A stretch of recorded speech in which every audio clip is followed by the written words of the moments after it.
Students, today I will start chapter number 6, Change Around Us of class 6, second part, Physical Change. A change in which no new substance have formed and which can be reversed by reversing the condition is called physical change. देखो physical change किसको बोलते हैं? जिसमें कोई new substance form ना हो, ठीक है, और वो रिवर्सिबल चेंज भी होता हो तो उसको बोलते हैं फिजिकल चेंज। जैसे कि ग्लोइंग ऑफ बल्ब को हमने जलाया, ठीक है, फिर इसको हमने क्या किया, ऑफ कर दिया, तो ये अपनी दोबारा से पहली वाली पोजीशन में आ गया, तो इसको बोलते हैं, ये क्या है, फिजिकल चेंज।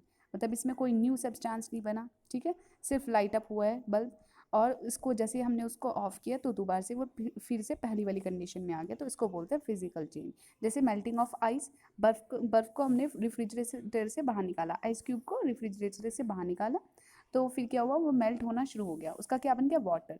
फिर हम उस वाटर को दोबारा से रेफ्रिजरेटर में रखेंगे तो उससे दोबारा से उसका आइस क्यूब में वो फॉर्म हो जाएगा। तो ये सब जिसमें कोई न्यू सब्सटेंस ना बने उसको बोलते हैं फिजिकल चेंज। और फिजिकल चेंज जो होता है वो रिवर्सिबल चेंज होता है, ठीक है। जैसे कि स्ट्रेचिंग ऑफ रबर बैंड, हमने एक रबर बैंड को खींचा तो उससे कोई नया सब्सटेंस नहीं बना, ठीक है, और उसको फिर हमने उसको मतलब छोड़ दिया, फिर दोबारा से वो अपनी पहली वाली पोजीशन में आ गया, तो ये क्या है, हमारा रिवर्सिबल चेंज। फिजिकल चेंज ज़्यादातर मोस्टली वैसे रिवर्सिबल चेंज होता है, लेकिन ऐसे भी होते हैं जो फिजिकल चेंज इरिवर्सिबल चेंज भी होते हैं। जैसे कि breaking of glass is a physical change. जैसे एक बार ग्लास जो है वो टूट गया, तो ये क्या है, फिजिकल चेंज। मतलब कोई न्यू सब्सटेंस नहीं फॉर्म हुआ, but because no new substance is formed, the broken pieces of glass are the same as the glass that was used to make the whole bottle. Therefore, the change is irreversible because the glass pieces do not form the glass bottle by removing the cause of change. ठीक है, ये जो हमारा breaking of glass जो है वो है तो फिजिकल चेंज, लेकिन क्या है, वो इरिवर्सिबल चेंज है। मतलब उसको हम अब दोबारा से उसकी पहली वाली पोजीशन में नहीं लेके आ सकते, मतलब अब उसका दोबारा से हम ग्लास नहीं फॉर्म कर सकते। तो ये क्या है, फिजिकल चेंज, लेकिन है क्या है, इरिवर्सिबल चेंज, ठीक है।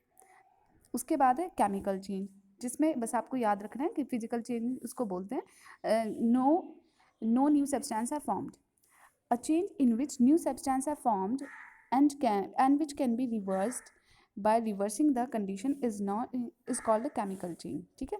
केमिकल चेंज किसको बोलते हैं, जिसमें कोई न्यू सब्सटेंस फॉर्म हो और उसमें वो क्या हो, इरिवर्सिबल चेंज हो, मतलब उस वो अपनी वाली पहली वाली पोजीशन में ना आए, तो उसको बोलते हैं केमिकल चेंज, ठीक है। अ chemical change is also called a chemical reaction. Chemical change को हम क्या बोलते हैं, केमिकल रिएक्शन भी बोलते हैं।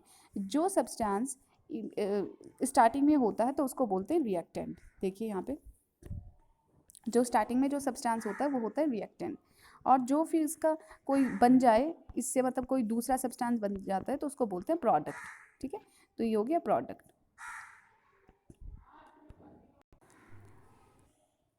The original substance which initially the reaction are called known as reactant। जो ओरिजिनल जो सब्सटेंस होता है, ठीक है, और उसमें रिएक्शन होती है तो उसको बोलते हैं रिएक्टेंट, और जो न्यू सब्सटेंस फॉर्म होता है तो उसको बोलते हैं प्रोडक्ट, ठीक है।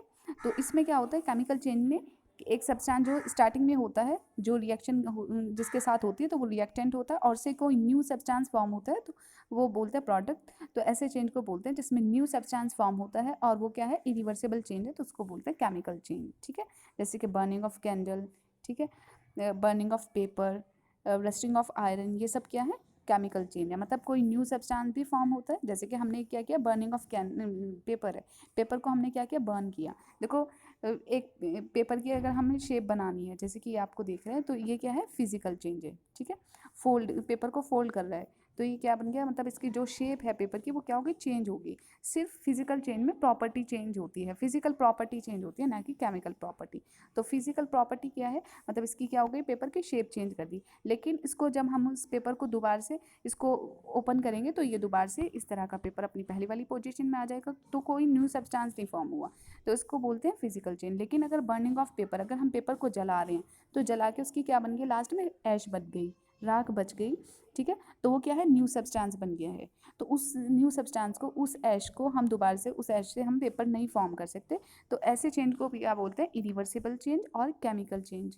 जैसे कि यहाँ पे देखिए, rusting of iron is another example of A chemical change.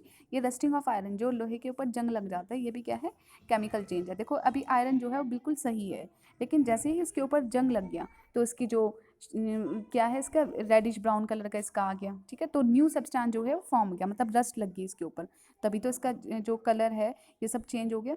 तो इसका रेडिश ब्राउन जो है वो रस्ट बन गई है, तो न्यू सब्सटेंस फॉर्म हो गया है। और ये क्या है, इरिवर्सिबल चेंज है, मतलब अब हम इस रस्ट को इसको रिमूव नहीं कर सकते, ठीक है। तो ऐसे चेंज को बोलते हैं जिसमें न्यू सब्सटेंस फॉर्म होता है और इरिवर्सिबल चेंज होता है, तो ये है केमिकल चेंज। जैसे कि केमिकल चेंज दिया हुआ है आपको, बर्निंग ऑफ पेपर, पेपर जो है वो बर्न हो रहा है, ठीक है, उसकी क्या बन जाएगी, अब ऐश बन जाएगी। अब उस ऐश से आप, मतलब न्यू सब्सटेंस भी फॉर्म हो गया, और अब इस ऐश से हम दोबारा से इसका पेपर नहीं बना सकते, तो ये सब क्या है, केमिकल चेंज है।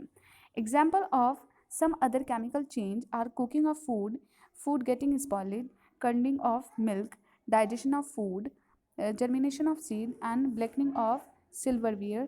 In the change, the molecules of the original substance undergo change to form molecules of new substance. देखो इन सब में क्या हो रहा है, मतलब न्यू सब्सटेंस फॉर्म हो रहा है। जैसे कि कुकिंग ऑफ फूड, जब तक रॉ होता है, वो कच्चा होता है, तो उसका सब कुछ टेस्ट वगैरह वो सब चेंज होता है, लेकिन जैसे ही वो पक जाता है तो उसका जो टेस्ट वगैरह है वो क्या है, वो चेंज हो जाता है। स्पॉइलेज ऑफ फूड, से ही burning of paper, germination of seed, जैसे कि बीज का जमना जाना, तो ये भी क्या है, हमारा केमिकल चेंज है। डाइजेशन ऑफ फूड, फूड का डाइजेस्ट होना, ये सब क्या है, केमिकल चेंज होते हैं, ठीक है।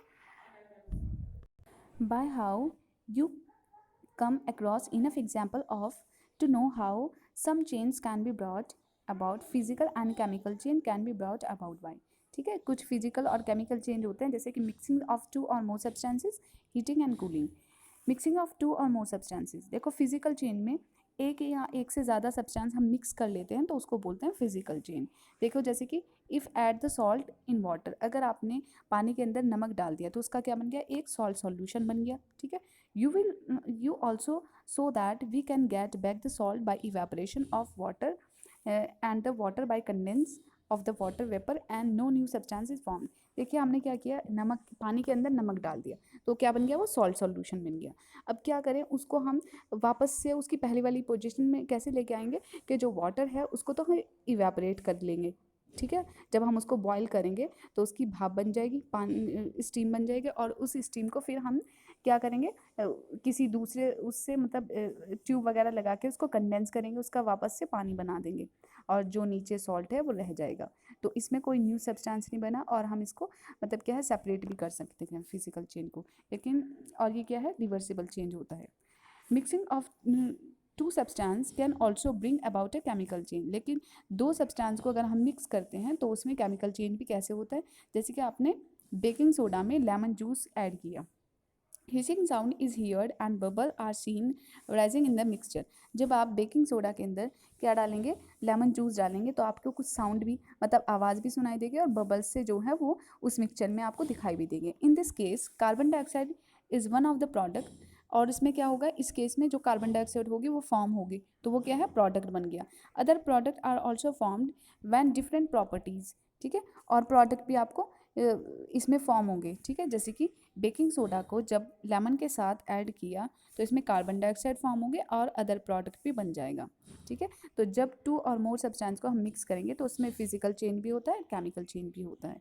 जैसे कि बेकिंग सोडा और लेमन जूस, तो क्या फॉर्म हो गया, carbon dioxide plus other product, तो इसमें क्या है, न्यू सब्सटेंस जो है फॉर्म हो रहा है। That's all for today.